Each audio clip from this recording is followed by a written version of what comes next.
मैं तो जब भी पुलिस लाइन से गुजरता हूँ तो उन शोधा जो तस्वीरें लगी हुई हैं पुलिस के, तो जाहिर है वो हमारे लिए ही शहीद हुए हैं। मैं पुलिस का भी, क्योंकि वो हमेशा बीच में सेंटर में पिसते हैं।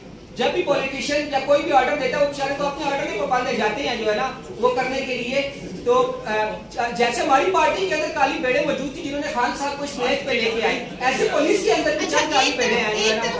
ये प्रेशर नहीं है, ये उनका है कि जो जुराइम पेशा अनासर पुलिस को मिसयूज कर रहे हैं, जो गलत लोग पुलिस को मिसयूज कर रहे हैं। मैं तो कहता हूँ पुलिस उनको जो है ना अरेस्ट करे कि वो देख लें कि यार कोई बंदा परेशानी में है या उसमें है, तो आप जो है ना उसके कारोबार को मुतासर करने की कोशिश कर रहे हैं, जो है क्यों कर रहे हैं जो है ना।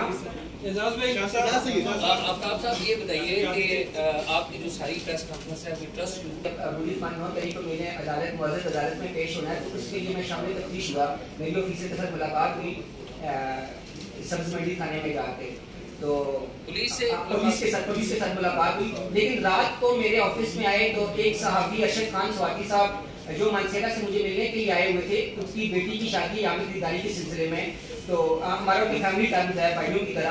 पुलिस उनको भी उठा के ले गई ना, तो मैंने रात को थाने में कॉल की कि अगर आपको मुझसे मसला है तो आप मुझे आके ले जाएं, ठीक है। मेरे मेहमानों को तो आप उठा के ना लेके जाएं जो है ना। मैं सारी रात सुबह की फजर की नमाज पढ़ी और वहाँ तक मैं अपने ऑफिस में रह के मैं उनको कहता था कि आप उनको छोड़ के मुझे आके आपकी किसी और से कोई मुलाकात नहीं, किसी और से कोई मुलाकात। शाह साहब आपका ताल्लुक अदारा डिवीजन से है और डिस्ट्रिक्ट मानसेरा, वो तो मेरा किसी के साथ कोई राब्ता नहीं हुआ, मैं तो अपना बिजनेस कर रहा हूँ जो है ना। तो स्वाति साहब आपके बहुत क्लोज हैं। स्वाति साहब, हाँ मेरे स्वाति साहब के साथ बिल्कुल जो है ना वर्ड के जो है ना बात हुई है उन्होंने जो है। तो जो बंदे कारकुन अरेस्ट थे तो मुझे कहा कि आप उनके लिए जो करें, तो मेरे जानता कल के दिन के पीछे मैं जाने की कोशिश कर, मेरे जाने से पहले 5 साल वो पार्टी छोड़ चुके थे।